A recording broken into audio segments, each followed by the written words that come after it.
ಅಹೋ ಇಮಂ ಪಶ್ಯತ ಮೇ ವಿನಾಶಂ ತಪಸ್ವಿನಃ ಸಚ್ಚರಿತೋ ವ್ರತಸ್ಯ ಅಂತರ್ಜಲೆ ವಾರಿಚರ ಪ್ರಸಂಗಾತ್ ಪ್ರಸ್ರಾವಿತಂ ಬ್ರಹ್ಮಚಿರಂ ಧೃತಂ ಯತ್. ಅಯಂ ಭಾಗವತ ಸಾರೋದ್ಧಾರಸ್ಯ ಅಷ್ಟಾಶೀತಿತಮಃ 88ನೇಯ ಶ್ಲೋಕ. ನವಮೇ ಸ್ಕಂಧೆ ಯಾ ವರ್ಣಿತಾ ಕಥಾ ಋಷೇಃ ಸೌಭರೇಃ ತಾಮೇವ ಕಥಾಂ ಸಸಂದೇಶಾಂ ಅತ್ರ ಸಂಜಾಗೃಹೀತಿ ವೈರಾಗ್ಯ ಪ್ರಕರಣೆ ವಿಷ್ಣುತೀರ್ಥಾಚಾರ್ಯಃ. अस्मिन् खलु वैराग्य प्रकरणे अनेकेषां ऋषीणां राज्ञां च अनुभवयुक्तानि वचनानि यानि भागवते महामुनिना वेदव्यासेन प्रणीतानि तान्येव अत्र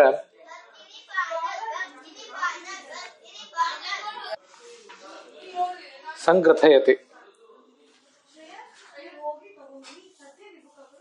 सर्वेपि जीवाः अन्यान् हिंसन्ति, हिंस्यन्ते च अन्यैः. अयं वृत्तान्तः विस्मयावहः अस्मिन् लोके सर्वैः अनुभूयते एव. यथा राजभिः कृष्णस्य सन्निधाने अवर्ण्यत, हे भगवन्, गंभीरवेगेन दुरन्तवीर्येण च कालरूपेण त्वयैव अस्माकं श्रीः अस्माकं वैभवं च अपाहारि. तथापि तवैव अनुकंपया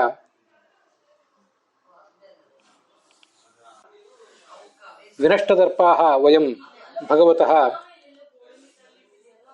चरणौ स्मरामहे. पुराप्तु श्रियः कारणेन विनष्टबुद्धयः वयं अन्येषां संपदः हर्तुकामाः परस्परं स्पर्धया व्यवहरामः स्म. स्वाह एव प्रजाः लोभवशात् निघ्नाम स्म, अशोषयाम. भवानपि परः मृत्युः सर्वत्र काले देशे च व्याप्नोति. तथापि त्वाम् अगणय्य सर्वे वयं स्वाहा एव निर्घृणाः प्रजाः निहन्मः. सर्वमपि एतत् भवतः एव लीला इति परिगण्यते पामरैः अस्माभिः. ಹೇಗೆ ರಾಜರಿಗೆ, ಋಷಿಗಳಿಗೆ ಮೊದಲಾದವರಿಗೆ ವೈರಾಗ್ಯ ಬಂತು ಅನ್ನೋದನ್ನ ಈ ವೈರಾಗ್ಯ ಪ್ರಕರಣದಲ್ಲಿ ನೋಡ್ತಾ ಇದ್ದೇವೆ. ಯಾರೋ ಒಬ್ಬರು ನಮ್ಮನ್ನು ಶೋಷಿಸ್ತಾ ಇರ್ತಾರೆ. ಅವರು ನಮ್ಮನ್ನು ಶೋಷಿಸಿದರು ಅಂತ ನಾವು ಅವ್ರ ಬಗ್ಗೆ ಕುಪಿತರಾಗ್ತೇವೆ, ಅವರಿಗೊಂದಿಷ್ಟು ಹಿಡಿಶಾಪ ಹಾಕ್ತೇವೆ. ಆದರೆ ನಾವು ಮತ್ತೊಬ್ಬರನ್ನ ಶೋಷಿಸ್ತಾ ಇರ್ತೇವೆ. ನಮ್ಮಿಂದ ಆದ ತಪ್ಪುಗಳು ನಮಗೆ ಗೊತ್ತಾಗೋದಿಲ್ಲ, ಇನ್ನೊಬ್ಬರಿಂದ ಆದಂತಹ ತಪ್ಪುಗಳು ಮಾತ್ರ ನಮಗೆ ಗೊತ್ತಾಗ್ತವೆ. ಇದು ಮನುಷ್ಯನ ಸ್ವಭಾವ. ಹಾಗೆ ನಾವು ಎಲ್ಲ ರಾಜರು ತಪ್ಪಾಗಿ ನಡೆದಿದ್ದೆವು, ನಿನ್ನ ಕರುಣೆಯಿಂದ ನಮಗೊಂದಿಷ್ಟು ವೈರಾಗ್ಯ ಬಂದಿತ್ತು, ನಿನ್ನ ಚರಣದ ಸ್ಮರಣ ನಮಗಾಯಿತು ಅಂತ ಆ ರಾಜರೆಲ್ಲ ಭಗವಂತನೆದುರಿಗೆ ಹೇಳ್ಕೊತಾ ಇದ್ದಾರೆ. ಇಷ್ಟು ನಾವು ಈ ಹಿಂದೆ ನೋಡಿದ್ದೀವಿ. ಈಗ ನೋಡ್ಬೇಕಾದದ್ದು ಭಾಗವತ ಸಾರೋದ್ಧಾರದಲ್ಲಿ 88ನೇಯ ಶ್ಲೋಕ. ಅದು 9ನೇ ಸ್ಕಂದದ 7ನೇ ಅಧ್ಯಾಯದ 51ನೇ ಶ್ಲೋಕ ಕೂಡ. ಇದು ಸೌಭರಿಯ ಕಥೆ. ಸೌಭರಿ ಪಶ್ಚಾತ್ತಾಪದಿಂದ ತನಗೆ ತಾನೇ ಹೇಳ್ಕೊಂಡಂಥ ಒಂದು ಮಾತಿದು. ನನ್ನ ತಪಸ್ಸೆಲ್ಲ ಕೆಟ್ಟು ಹೋಯಿತು. ದೀರ್ಘಕಾಲದಿಂದ ನನ್ನ ತಪಸ್ಸನ್ನು ನಾನು ಮಾಡಿ ಇಟ್ಕೊಂಡಿದ್ದೆ. ನೀರಿನೊಳಗೆ ಕೂತ್ಕೊಂಡು ವ್ರತಾಚರಣೆ ಮಾಡ್ತಿದ್ದೆ. ನೀರಿನೊಳಗೆ ಒಂದು ಮೀನನ್ನು ನೋಡಿದೆ. ಆ ಮೀನಿನ ಸಂಸಾರವನ್ನು ನೋಡಿ ನನ್ನ ಮನಸ್ಸು ಕೂಡ ವಿಚಲಿತ ಆಯಿತು. ನಾನು ಕೂಡ ಈ ಸಂಸಾರದಲ್ಲಿ ಆಸಕ್ತಿ ತಳೆಯುವಂತಾಯಿತು. ದೀರ್ಘಕಾಲದಿಂದ ಸಂಗ್ರಹಿಸಿಟ್ಟಿದ್ದಂಥ ನನ್ನ ತಪಸ್ಸು ಶಕ್ತಿ ಅದರಿಂದ ಹಾಳಾಗಿ ಹೋಯಿತು ಅಂತ ಅವನು ದುಃಖಪಟ್ಟ.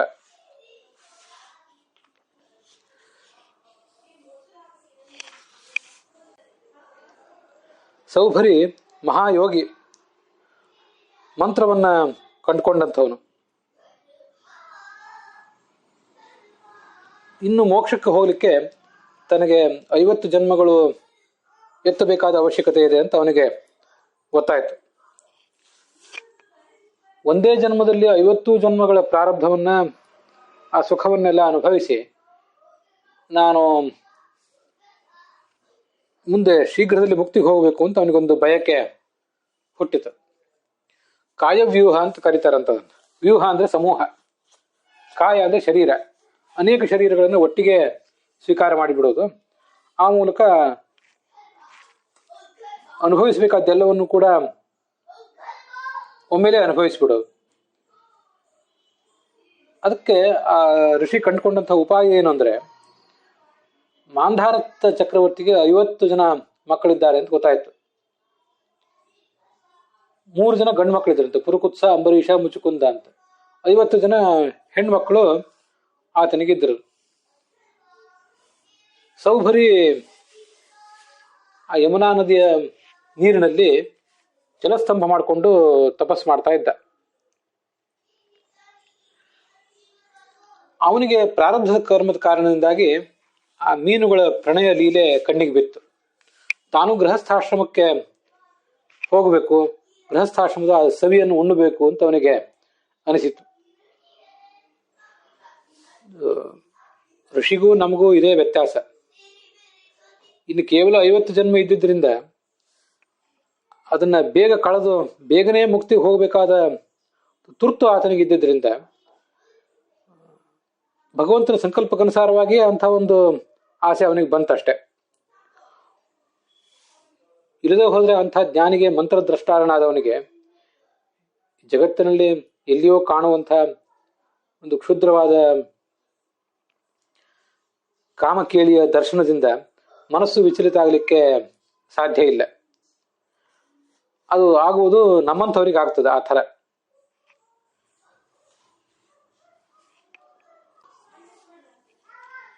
ಯಾರೋ ಏನೋ ಸುಖಪಟ್ಟದ್ದನ್ನೆಲ್ಲ ನೋಡಿ ನಾವು ಕೂಡ ಅಂಥದೇ ಸುಖ ಪಡಬೇಕು ಅಂತ ಒಂದು ಕೀಳಾದ ಕಾಮನೆ ಹುಟ್ಟಿ ನಾವು ದುರ್ಮಾರ್ಗವನ್ನು ಹಿಡಿಯುವುದು ನಮಗೆ ಸಾಧ್ಯ. ಅದರಿಂದ ನಮಗೆ ತಾತ್ಕಾಲಿಕವಾಗಿ ಪತನವೇ ಆಗ್ತದೆ. ಆದರೆ ಅವನಂಥವನಿಗೆ ಈ ಪತನ ಆಗೋದಿಲ್ಲ.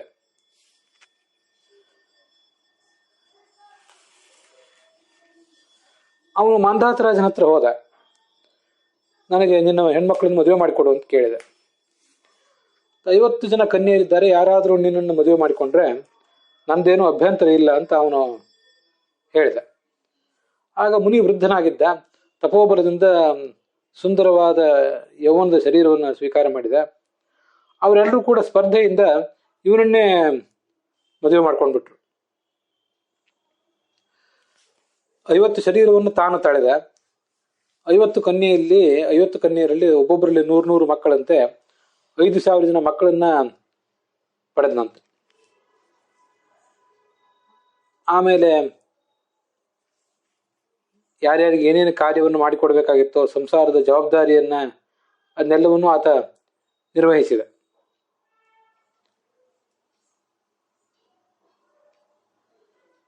ಕೊನೆಗೊಂದು ಬಾರಿ ಹೀಗೆ ಅನಿಸಿತು ಅವನಿಗೆ, ನನ್ನ ತಪಸ್ಸೆಲ್ಲವೂ ಈ ವಿಷಯ ಭೋಗದಿಂದ ಕ್ಷೀಣವಾಗಿ ಹೋಯಿತು. ತಾನು ತನ್ನ ಪತ್ನಿಯರ ಜೊತೆಗೆ ವಾನಪ್ರಸ್ಥಾಶ್ರಮಕ್ಕೆ ಹೋದ. ತಪಸ್ಸು ಮತ್ತೆ ಮುಂದುವರಿಸಿದ. ಅವನ ಪತ್ನಿಯರು ಕೂಡ ಆ ಅಗ್ನಿಯಲ್ಲೇ ಸಹಗಮನ ಮಾಡಿ ಆತನ ಜೊತೆಗೆ ಸದ್ಗತಿಯನ್ನು ಪಡೆದರು. ಅವನಿಗೇನು ಪಶ್ಚಾತ್ತಾಪ ಪಡಲಿಕ್ಕೆ ಕಾರಣ ಇಲ್ಲ. ಅವನು ಪ್ರಾರಬ್ಧ ಕರ್ಮ ಏನಿತ್ತು ಅದು ಈಡೇರಲೇಬೇಕಿತ್ತು. ಇಂಥದ್ದೊಂದು ಆಸೆ ಆತನಿಗೆ ಮೂಡಿತಷ್ಟೆ. ಎಲ್ಲರಿಗೂ ಇಂಥದೇ ಸದ್ಗತಿಯೇ ಆಗ್ತದಂತಿಲ್ಲ. ಕೆಲವರು ಇಂಥ ಪ್ರಲೋಭನೆಗೊಳಗಾಗಿ ಸಂಸಾರದಲ್ಲಿ ಪತನ ಹೊಂದುವುದಿದೆ. ಅದನ್ನು ಆತ ಎಚ್ಚರಿಸಿದ ಅಷ್ಟೆ. ಅಂಥದ್ದು ನಿಮಗೂ ಆಗದೇ ಇರಲಿ ಅಂತ ಎಚ್ಚರಿಸಿದ ಅಷ್ಟೆ. ಧ್ರುವನೂ ಕೂಡ ಭಗವಂತನಲ್ಲಿ ಧ್ರುವ ಪದವಿಯನ್ನ ಬೇಡಿಕೊಂಡಲ್ಲ, ಅದು ಯಾವುದು ತಪ್ಪಲ್ಲ. ಅವನಿಗೆ ಆ ಪದವಿಗೆ ಅವನು ಯೋಗ್ಯನಾದಂಥ ವ್ಯಕ್ತಿಯೇ. ಆದ್ರಿಂದಲೇ ಅದಕ್ಕೆ ಬೇಕಾದ ಪ್ರಯತ್ನವನ್ನು ಅವನು ಮಾಡಬೇಕು, ಮತ್ತೆ ಅದಕ್ಕೆ ಭಗವಂತನಲ್ಲಿ ಪ್ರಾರ್ಥನೆಯನ್ನು ಕೂಡ ಮಾಡಬೇಕು. ಆದರೆ ಭಾಗವತದಲ್ಲಿ ಅವನು ಅದಕ್ಕಾಗಿ ಪಶ್ಚಾತ್ತಾಪ ಪಟ್ಟನೇನು ಅನ್ನುವಂಥ ವರ್ಣನೆ ಬರ್ತದೆ. ಅದು ಯಾಕೆ ಹಾಗೆ ವರ್ಣನೆ ಮಾಡ್ತಾರೆ ಅಂದರೆ, ಬೇರೆ ಅನಧಿಕಾರಿಗಳಾದ ವ್ಯಕ್ತಿಗಳು, ನೀಚರಾದವರು ಇಂಥದೆಲ್ಲ ಕೀಳು ಕಾಮನೆಗಳನ್ನ, ಕೀಳು ಅಪೇಕ್ಷೆಗಳನ್ನು ಹೊಂದಿ ಪತನಕ್ಕೀಡಾಗಬಾರ್ದು. ಅನರ್ಹರಾದವರು, ಯಾವುದು ಯಾವರಿಗೆ ಉಚಿತ ಅಲ್ಲವೋ ಅದನ್ನೆಲ್ಲ ಬಯಸಿ ತಾವು ಹಾಳಾಗಬಾರ್ದು ಅಂತನ್ನೋದನ್ನ ಆ ದೇವತೆಗಳು ಮೊದಲಾದವರು ಹಾಗೆ ತೋರಿಸ್ತಾರೆ.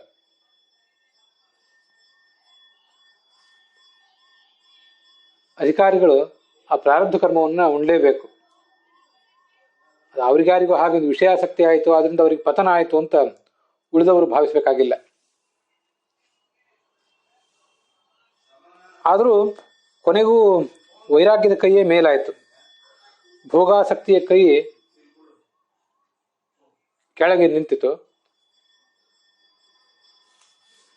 ಯದ್ಗಾರ್ಹಸ್ಥ್ಯಂತು ಸಂವೀಕ್ಷ ಸಪ್ತದ್ವೀಪವತಿ ಪತಿ ವಿಸ್ಮಿತ ಸ್ತಂಭಮಜಹಾತ್ ಸಾರ್ವಭೌಮ ಶ್ರಿಯಾನ್ವಿತಂ ಅಂತ ಭಾಗವತದಲ್ಲೇ ಕೇಳಿ ಬರ್ತದೆ. ಮಾಂಧಾತ ಆ ಸೌಭರಿ ಋಷಿಗೆ 50 ಜನ ಹೆಣ್ಮಕ್ಳನ್ನೇನೋ ಮದುವೆ ಮಾಡಿಕೊಟ್ಬಿಟ್ಟಿದ್ದೆ. ಆದರೆ ಹೇಗೆ ನನ್ನ ಹೆಣ್ಮಕ್ಳನ್ನ ನೀವು ನೋಡ್ಕೋತಾ ಇದ್ದಾನೆ, ಅವರಿಗೆ ಇಂಥ ಬಡಪಾಯಿ ಋಷಿ ಏನು ಸುಖ ಕೊಟ್ಟಾನೋ ಅಂತ ಅವನಿಗೆ ನೋಡ್ಬೇಕು ಅನಿಸಿತಂತೆ ರಾಜನಿಗೆ. ಆಗ ಅವನು ಒಂದು ಬಾರಿ ಕೇಳದೆ ಆ ಋಷಿಯ ಅರಮನೆ ಇದ್ದ ಕಡೆಗೆ ಬಂದ ಅಂತ ಕಥೆ ವಿಷ್ಣು ಪುರಾಣದಲ್ಲೂ ಕೂಡ ಕಂಡು ಬರ್ತದೆ. ಆ ವೈಭವಪೂರ್ಣವಾದ ಗೃಹಸ್ಥ ಜೀವನವನ್ನು ನೋಡಿದೆ ಅವನು, ಅಳಿಯನ ಜೀವನವನ್ನು. ತಾನೊಬ್ಬ ದೊಡ್ಡ ಚಕ್ರವರ್ತಿ, ಮಹಾ ವೈಭವದಿಂದ ರಾಜ್ಯ ಆಳಿದವನು ಅಂತೆಲ್ಲ ಅವನಿಗೆ ಭ್ರಮ ಇತ್ತಲ್ಲ. ಆ ಭ್ರಮ ಆತನಿಗೆ ಇಳಿಯಿತು, ಅಹಂಕಾರ ಇಳಿಯಿತು ಅಂತ ಭಾಗವತ ಮುಂದೊಂದು ಕಡೆ ಹೇಳ್ತದೆ. ತಪಸ್ವ್ಯ ಮಥಾಂಬಸಿ ಮತ್ಸ್ಯ ಸಂಗಾತ್ ಪಂಚಾಶತಾಥ ಸುತ ಪಂಚಸಹಸ್ರ ಸಂಘ ನಾಂತಂ ವ್ರಜಾಮಿ ಉಭಯ ಕೃತ್ಯ ಮನೋರಥಾನಾಂ ಮಾಯಾಗುಣೈ ಹತಮತಿ ವಿಷಯರ್ಥ ಭಾವ ಅಂತ 89ನೇ ಶ್ಲೋಕ. ಅದು ಆ 9ನೇ ಸ್ಕಂದದ 7ನೇ ಅಧ್ಯಾಯದ 53ನೇ ಶ್ಲೋಕವೇ ಭಾಗವತ ಸಾರೋದ್ಧಾರದಲ್ಲಿ.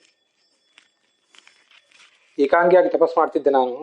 ಆ ಸೌಭರಿ ತನಗೆ ತಾನೇ ಹೇಳಿಕೊಂಡ ಮಾತದು. ಹೀಗೆ ಮಾಡ್ತಿದ್ದಂತಹ ನಾನು ಏನ್ ಮಾಡಿಬಿಟ್ಟೆ, ಒಂದು ಮೀನಿನ ಜೀವನವನ್ನು ನೋಡಿ ಆಸಕ್ತಿ ತಳೆದು ಬಿಟ್ನಲ್ಲ.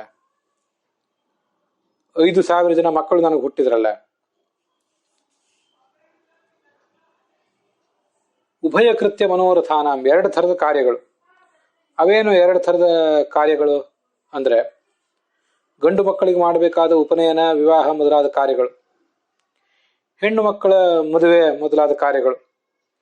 ಇವೆಲ್ಲವನ್ನು ಕೂಡ ನಾನು ಮಾಡ್ತಾ ನನ್ನ ಸಮಯ ಮತ್ತೆ ಶಕ್ತಿಯನ್ನೆಲ್ಲ ಅದರಲ್ಲೇ ವ್ಯಯಿಸಿದೆ. ಮಾಯಾಗುಣೈಹಿ, ಮಾಯಾ ಅಂದ್ರೆ ಭಗವಂತನ ಇಚ್ಛೆ ಒಂದು, ಪ್ರಕೃತಿಯ 3 ಗುಣಗಳು, ಸತ್ವ ರಜಸ್ ತಮಸ್ಸು ಅನ್ನುವಂಥ 3 ಗುಣಗಳು. ಆ ಗುಣಗಳಿಗೆ ನಾನು ವಶನಾಗಿ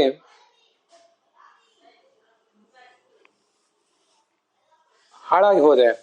ವಿಷಯ ಪದಾರ್ಥವನ್ನೇ ಬಹಳ ಮಹತ್ವದ್ದು ಅಂತ ಭಾವಿಸಿದೆ ನಾನು. ಇದು ನಮಗೆಲ್ರಿಗೂ ಕೂಡ ಒಂದು ರೀತಿಯಾದಂತಹ ಪಾಠ ಆಗಬೇಕು. ಕೊನೆಗಾದರೂ ವೈರಾಗ್ಯ ಬರಬೇಕು. ಕೆಲವು ಬಾರಿ ನಮಗೂ ಕೂಡ ಇಂಥ ಪತನ ತಪ್ಪಿದ್ದಲ್ಲ. ಕೊನೆಗಾದರೂ ವೈರಾಗ್ಯ ಬರಬೇಕು. ಮುಂದೆ ಭರತ ಚಕ್ರವರ್ತಿಯ ಕಥೆಯನ್ನು ಹೇಳ್ತಾರೆ, ಜಡಭರತನ ಕಥೆಯನ್ನ ಹೇಳ್ತಾರೆ. ಅದು 90ನೇ ಶ್ಲೋಕ ಭಾಗವತ್ ಸಾರೋದ್ಧಾರದಲ್ಲಿ 5ನೇ ಸ್ಕಂದದ 12ನೇ ಅಧ್ಯಾಯದ 14ನೆಯ ಶ್ಲೋಕ.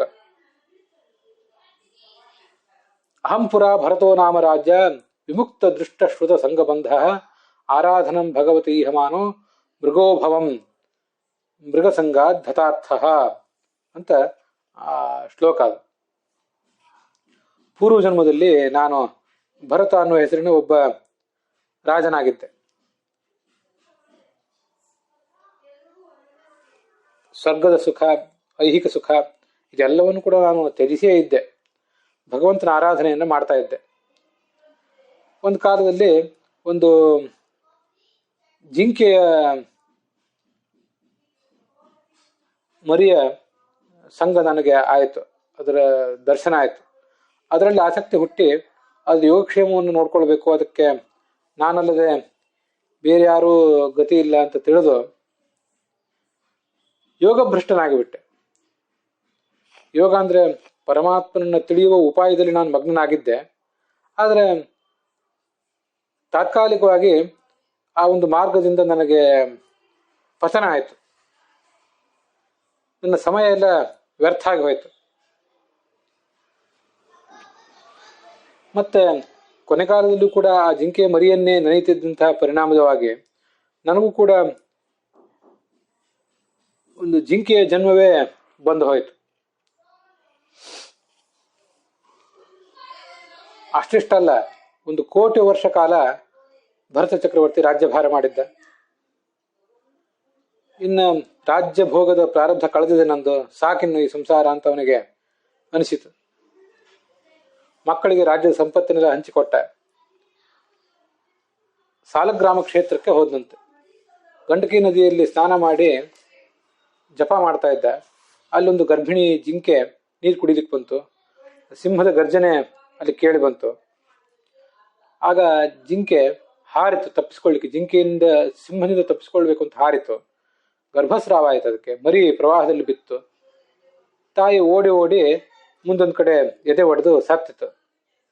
ಪ್ರವಾಹದಲ್ಲಿ ತೀರ್ತಾ ಇದ್ದಂತಹ ಮರಿಯನ್ನು ಕರುಣೆಯಿಂದ ಇವನು ತಂದು ಆಶ್ರಮದಲ್ಲಿ ಸಾಕಿದ. ಅದಕ್ಕೆ ಮತ್ಯಾವ ಮೃಗಗಳಿಂದಲೂ ಪ್ರಾಣಿಗಳಿಂದಲೂ ಧಕ್ಕೆ ಆಗಬಾರದು ಅಂತ ಅದನ್ನ ಕಾಪಾಡಿದ. ಇಷ್ಟೆಲ್ಲ ಮಾಡಿದ. ಅದನ್ನ ಕೊನೆಗೂ ಆ ಜಿಂಕೆಯ ಮೇಲೆ ಮೋಹ ಉಳಿದ ಕಾರಣದಿಂದಾಗಿ ಅವನಿಗೂ ಜಿಂಕೆಯ ಜನ್ಮವೇ ಬರುವಂತಾಯ್ತು.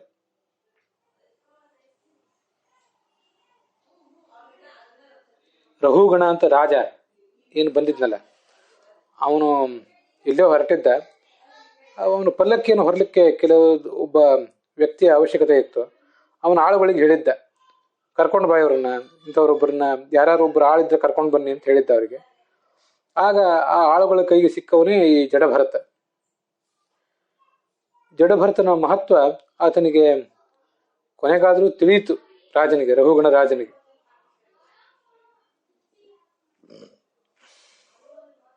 ಆಗ ಜಡಭರತ ಆ ರಾಜನಿಗೆ ಇದನ್ನು ಹೇಳಿದ, ಮನುಷ್ಯರಲ್ಲಿ ಮೋಹ ಇರಬಾರ್ದು ಅಂತ ಮೋಹವನ್ನೆಲ್ಲ ಗೆದ್ದಿದ್ದೆ ನಾನು. ಆದರೆ ಕೊನೆಗೆ ಇಂಥದೊಂದು ಪ್ರಾಣಿಯಲ್ಲಿ ನನಗೆ ಮೋಹ ಉಳಿಯುವಂತಾಯ್ತಲ್ಲ, ನನ್ನ ಗತಿ ಎಂಥದಿದು ಅಂತ ತುಂಬಾ ಸಂಕಟಪಟ್ಟ. ಮನುಷ್ಯನಿಗೆ ಹೀಗಾಗ್ತದೆ.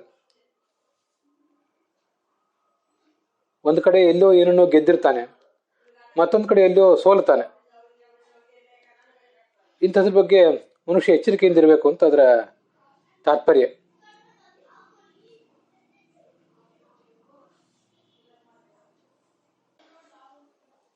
ಮುಂದೆ 91ನೇ ಶ್ಲೋಕ.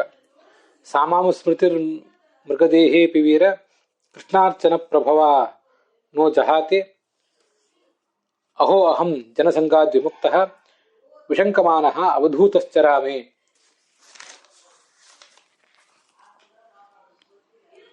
ರಘುಗಣ ರಾಜನಿಗೆ ಈ ಜಡಭರತ ಇದನ್ನೆಲ್ಲ ಹೇಳ್ತಿದ್ದಾನೆ.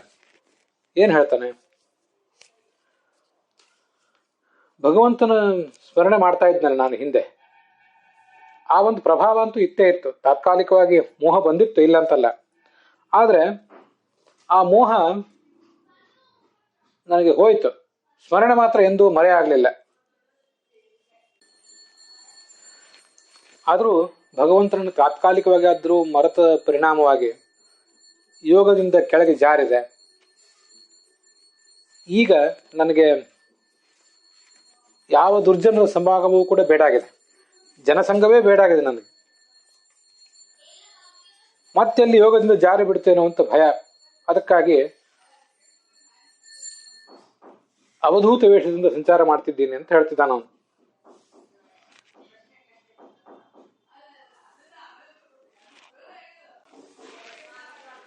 ಅವಧೂತ ಅಂದ್ರೆ ಏನರ್ಥ? ಜ್ಞಾನಿ ಅಂತ ಹೊರಗೆ ಕಾಣಿಸೋದೇ ಇಲ್ಲ, ಅಜ್ಞಾತ ಲಿಂಗ ಅಂತ ಅದಕ್ಕೆ ತಾತ್ಪರ್ಯ ಆಗ್ತದೆ. ದೊಡ್ಡ ಜ್ಞಾನಿ ಇವನು, ದೊಡ್ಡ ವಿದ್ವಾಂಸ ಅನ್ನುವುದು ಯಾವುದು ಕೂಡ ಬೇರೆ ಜನರಿಗೂ ಕಾಣಿಸೋದೇ ಇಲ್ಲ.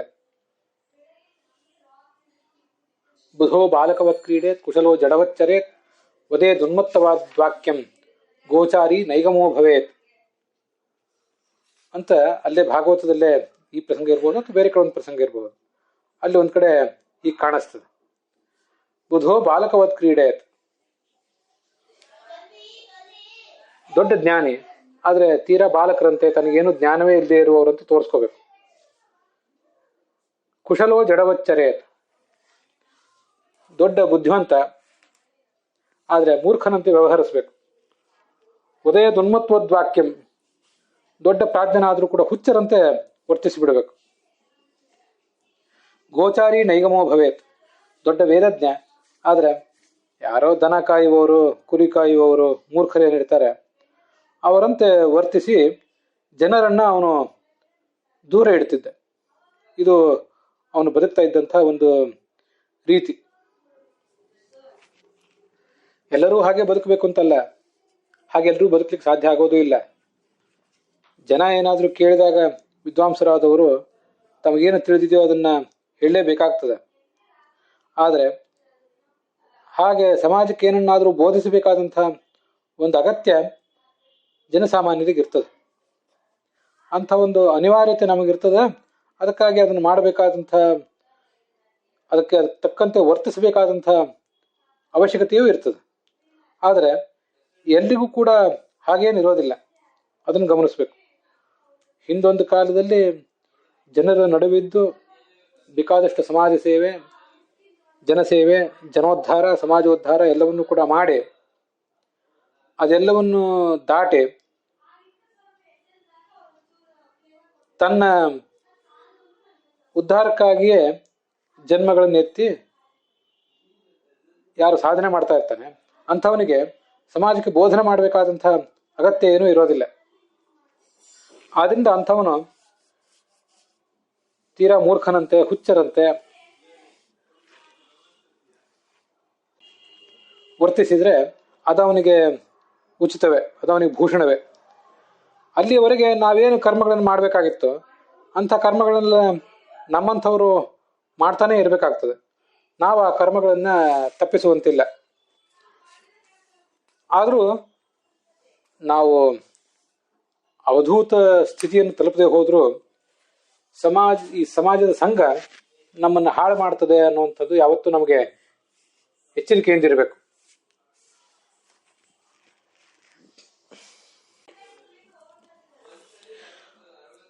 ಅವಧೂತ ಅಂದ್ರೆ ಏನು? ಅವಧುನೋತಿ, ಎಲ್ಲವನ್ನು ಜಾಡಿಸಿ ಕಿತ್ತೊಗೆದು ಬಿಟ್ಟಿದ್ದಾನೆ ಸಂಘವನ್ನೆಲ್ಲ. ಈ ದೇಹ ಇರುವುದು ಭಗವಂತನನ್ನು ತಿಳ್ಕೊಳ್ಳಿಕ್ಕಾಗಿ, ಆದ್ರಿಂದ ಈ ದೇಹ ಬೇಕಷ್ಟೇ. ಅದರ ಹೊರತು ಈ ದೇಹದಿಂದ ಏನೂ ಆಗಬೇಕಾಗಿಲ್ಲ ಅನ್ನುವಂಥ ದೃಢವಾದ ಎಚ್ಚರ ಅವನಿಗಿದೆ ಅಂತದರ ತಾತ್ಪರ್ಯ.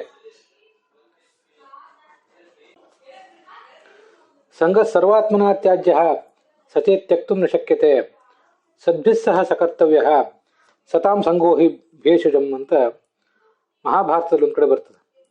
ಸಾಧ್ಯವಾದಷ್ಟು ಸಂಘವನ್ನು ಬಿಟ್ಟೇ ಬಿಡಬೇಕು. ಅದು ದೋಷಕರ, ನಮ್ಮ ಬುದ್ಧಿಯನ್ನು ಕಲುಷಿತವನ್ನಾಗಿ ಮಾಡ್ತದೆ. ಸಚೇ ತ್ಯಕ್ತು ನ ಶಕ್ಯತೆ, ಒಂದು ವೇಳೆ ಸಂಘವನ್ನು ಒಂದು ವೇಳೆ ಬಿಡ್ಲಿಕ್ಕೆ ಆಗೋದಿಲ್ಲ ಅಂತ ಆದ್ರೆ ಸದ್ಭಿಸ್ಸಹ ಸಕರ್ತವ್ಯ, ಸಜ್ಜನರ ಸಂಘವನ್ನು ಮಾಡಬೇಕು. ಸತಾಂ ಸಂಗೋ ಹಿ ಭೇಷಜಂ ಅಂತ. ಸಜ್ಜನರ ಸಂಘ ಅಂತ ಅನ್ನೋದು ಎಲ್ರಿಗೂ ಕೂಡ ಒಂದು ಔಷಧ ಇದ್ದಂತೆ.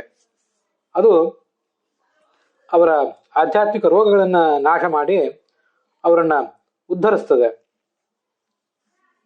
ಇದು ಮಹಾಭಾರತದಲ್ಲಿ ಬರುವಂತಹ ಮಾತು.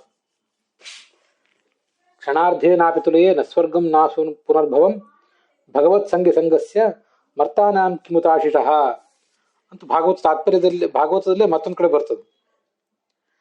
ನನಗೆ ಸ್ವರ್ಗವೂ ಬೇಕಾಗಿಲ್ಲ, ಮೋಕ್ಷವೂ ಬೇಕಾಗಿಲ್ಲ. ಏನು ಭಗವಂತನ ಭಕ್ತರಾದವರ ಸಂಘ ನಾನು ಮಾಡ್ತೇನೆ, ಆ ಸಂಘಕ್ಕೆ ಹೋಲಿಸಿದ್ರೆ,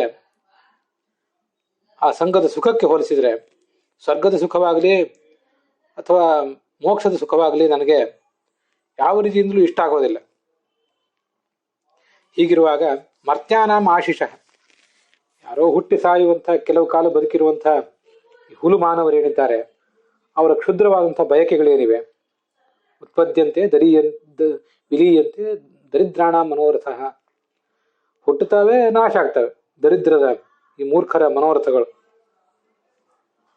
ಬಡವರ ಆಸೆಗಳು, ಬಡವರು ಅಂದ್ರೆ ಬೌದ್ಧಿಕವಾಗಿ ಬಡವರು, ಆರ್ಥಿಕವಾಗಿ ಬಡವರು ಅಂತ ಅರ್ಥ ಅಲ್ಲ. ಬೌದ್ಧಿಕವಾಗಿ ಆಧ್ಯಾತ್ಮಿಕವಾಗಿ ಯಾರು ಬಡವರಿದ್ದಾರೆ ಅವರ ಆಸೆಗಳು ಹೀಗೆ ಹುಟ್ಟುತ್ತಿರ್ತವೆ, ಸಾಯ್ತಿರ್ತವೆ, ಕೆಲಸಕ್ಕೆ ಬಾರದ ಆಸೆಗಳು. ಅಂತ ಆಸೆಗಳಿಂದ ಆಗಬೇಕಾದ್ದೇನಿದೆ ಅಂತ ಒಂದು ಸಂಸ್ಕೃತದ ಸುಭಾಷಿತ ಹೇಳ್ತದೆ. ಆದ್ರಿಂದ ಸಂಘವೇ ಬೇಡ ಅಂತಲ್ಲ, ಸಜ್ಜನರ ಸಂಘ ಬೇಕೇ ಬೇಕು. ಸಜ್ಜನರ ಸಂಘದಿಂದ ಮನುಷ್ಯನಿಗೆ ನಾಳೆ ದೊರೆಯಬೇಕಾದಂತಹ ಮುಕ್ತಿಯಲ್ಲಿ ಹೆಚ್ಚಿನ ಆನಂದ ಆಗ್ತದಂತ. ಆದ್ರಿಂದ ಭಗವಂತನ ಭಕ್ತರ ಸಂಘವನ್ನು ಯಾವತ್ತೂ ಕೂಡ ಸಾಧಕನಾದವನು ಬಯಸಬೇಕು. ಆದರೆ ಜನಸಾಮಾನ್ಯರ ಸಂಘ ಅದು ಬಹಳ ಬುದ್ಧಿಯನ್ನು ಹಾಳು ಮಾಡ್ತದೆ ಅನ್ನುವಂಥ ಎಚ್ಚರ ಇರಬೇಕು. ಸಾಮಾಜಿಕ ಅಂತರವನ್ನು ಕಾಪಾಡ್ಕೋಬೇಕು ಅಂತ ಕೇಳಿ ಬರ್ತಿರ್ತದೆ. ಇದು ಇವತ್ತಿನ ಅಗತ್ಯ. ಸಾಮಾಜಿಕ ಅಂತರವನ್ನು ಕಾಪಾಡ್ಕೊಳ್ಳದೆ ಹೋದ್ರೆ ಜನಸಮ್ಮರ್ದದಲ್ಲಿ ನಾವು ಆಳವಾಗಿ ಮಗ್ನರಾಗಿಬಿಟ್ರೆ ನಮಗೆ ದೈಹಿಕ ರೋಗಗಳು ಬರ್ತವೆ, ದೋಷಗಳ ಸಂಕ್ರಮಣ ಆಗ್ತದೆ, ರೋಗಾಣುಗಳ ಸಂಕ್ರಮಣ ಆಗ್ತದೆ ಅಂತ ನಾವೆಲ್ಲ ಕೇಳ್ತಿರ್ತೇವೆ. ಆದರೆ ಅದಕ್ಕಿಂತ ಹೆಚ್ಚಿನದು ಬೌದ್ಧಿಕವಾಗಿ ಯಾರು ದರಿದ್ರರೋ, ಬೌದ್ಧಿಕವಾಗಿ ಆಧ್ಯಾತ್ಮಿಕವಾಗಿ ಯಾರು ಮಲಿನರಾಗಿದ್ದಾರೋ ಅಂಥವರ ಸಂಘ ನಮಗಾಗಿಬಿಟ್ರೆ ಅದರಿಂದ ಆಗುವಂಥ ಇನ್ಫೆಕ್ಷನ್, ಸಂಕ್ರಮಣ ಮತ್ತು ಕೆಟ್ಟದದು. ಮನುಷ್ಯನ ಅನೇಕ ಉತ್ತಮ ಅವಕಾಶಗಳನ್ನೇ ಅದು ಹಾಳು ಮಾಡಿಬಿಡ್ತದೆ. ಅದು ಕೆಲವು ದಿನಗಳ ಅವಕಾಶ ಆಗಬಹುದು, ಕೆಲವು ಬಾರಿ ಅನೇಕ ಜನ್ಮಗಳ ಅವಕಾಶವೇ ಇದ್ದಿರಬಹುದು. ಯಾವುದೋ ಭಗವಂತನ ಅನುಗ್ರಹದಿಂದ ಅಂಥದ್ದೊಂದು ಸುವರ್ಣಾವಕಾಶ ಲಭಿಸಿದ್ರೂ ಕೂಡ ಈ ಥರದ ಒಂದು ಬುದ್ಧಿ ಮಾಲಿನ್ಯದಿಂದಾಗಿ, ಅವಿವೇಕಿಗಳ ಸಂಘದಿಂದಾಗಿ ಮನುಷ್ಯನ ಸಾಧನೆ ಕುಂಠಿತ ಆಗಿಬಿಡ್ತದೆ. ಆದ್ರಿಂದ ಈ ದೃಷ್ಟಿಯಿಂದ ಸೋಷಿಯಲ್ ಡಿಸ್ಟೆನ್ಸ್ ಮೇಂಟೈನ್ ಮಾಡುವುದು ಅಥವಾ ಜನರ ನಡುವೆ ಇದ್ದು ಕೂಡ ಅವ್ರ ಜೊತೆಗೆ ಇಲ್ಲದಂತೆ ವರ್ತಿಸುವುದು, ಇದು ಬಹಳ ಮುಖ್ಯ. ಒಂದಲ್ಲ ಒಂದು ಹಂತದಲ್ಲಿ ಮನುಷ್ಯ ವಾನಪ್ರಸ್ಥಾಶ್ರಮಕ್ಕೆ ಹೋಗಬೇಕು ಅಂತ ಶಾಸ್ತ್ರ ಹೇಳುವುದು ಇದಕ್ಕಾಗಿಯೇ. ಒಂದು ವೇಳೆ ವಾನಪ್ರಸ್ಥಾಶ್ರಮಕ್ಕೆ ಹೋಗ್ಲಿಕ್ಕಾಗದೆ ಹೋದ್ರೂ ಕೂಡ, ಕಾಡಿಗೆ ಹೋಗ್ಲಿಕ್ಕಾಗದೆ ಹೋದ್ರು, ನಾಡಿನಲ್ಲೇ ಇದ್ರೂ ಕೂಡ ಮಾನಸಿಕವಾಗಿ ಮನುಷ್ಯ ಏಕಾಂಗಿಯಾಗಿ ಇರಬೇಕು ಅಂತ ಶಾಸ್ತ್ರ ನಮಗೆ ಅದನ್ನು ತಿಳಿಸ್ತದೆ. ನನಗೆ ಕೆಲವು ಬಾರಿ ಅನಿಸಿದ್ದಿದೆ, ನಮ್ಮ ಇಡೀ ಜೀವನದಲ್ಲಿ ಆಗಾಗ, ಪ್ರತಿನಿತ್ಯ ಅಂತಲ್ಲ, ಪ್ರತಿನಿತ್ಯ ಅದಾಗದೇ ಇರ್ಬೋದು, ಯಾವಾಗಲೂ ಆಗದೇ ಇರ್ಬೋದು, ಯಾವಾಗಲಾದರೂ ಒಮ್ಮೆ ಒಂದಿಡೀ ದಿವಸ, 15 ದಿವಸಕ್ಕೊಮ್ಮೆ, ತಿಂಗಳಿಗೋ, ಒಂದು ವರ್ಷಕ್ಕೊಮ್ಮೆಯೋ, ಯಾವಾಗಲಾದ್ರೊಮ್ಮೆ ಒಂದಿಡೀ ದಿವಸವನ್ನು 24 ಗಂಟೆಯನ್ನ ಯಾವ ಸಂಪರ್ಕವೂ ಇಲ್ಲದೆ ಕಳೆಯುವಂತಹ ಒಂದು ಪ್ರಯತ್ನವನ್ನು ಮಾಡಬೇಕು. ಕಿಂಭಾರ್ಯೆಯ ಸಂಸ್ಕೃತಿ ಹೇತುಭೂತಯ ಅಂತ ಬಂದಿದೆ ಹಿಂದೆ. ನಮ್ಮ ಸುತ್ತಮುತ್ತಲಿರುವಂತಹ ಪ್ರತಿಯೊಬ್ಬರ ಸಂಘವೂ ಕೂಡ,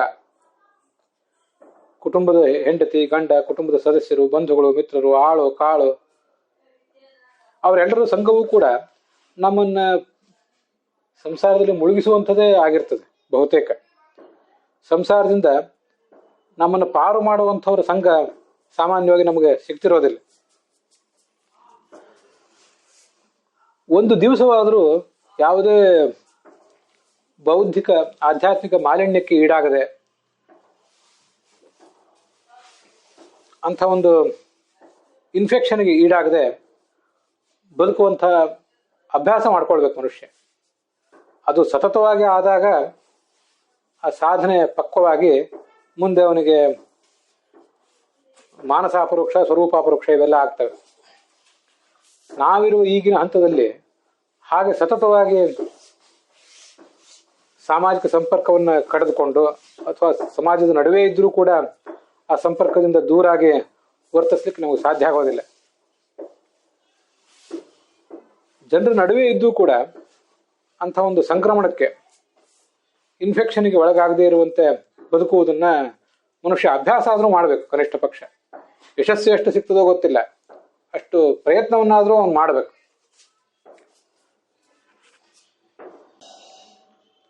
ಹಾಗೆ ಎಲ್ಲವನ್ನೂ ಕೂಡ ಜಾಡಿಸಿ ಕೊಡವೆ ಮನಸ್ಸನ್ನ ಶುದ್ಧವಾಗಿ ಇಟ್ಕೊಳ್ಳುವಂತಹ ಪ್ರಯತ್ನ ನಮ್ಮಿಂದ ನಡೀತಾ ಇರಬೇಕು. ರಾತ್ರೋರಾತ್ರಿ ಯಾರು ಅವಧೂತರಾಗೋದಿಲ್ಲ. ಪ್ರಯತ್ನ ಮಾತ್ರ ನಿರಂತರವಾಗಿ ನಡೀತಾ ಇರಬೇಕು ಅಂತ ಅದರ ತಾತ್ಪರ್ಯ.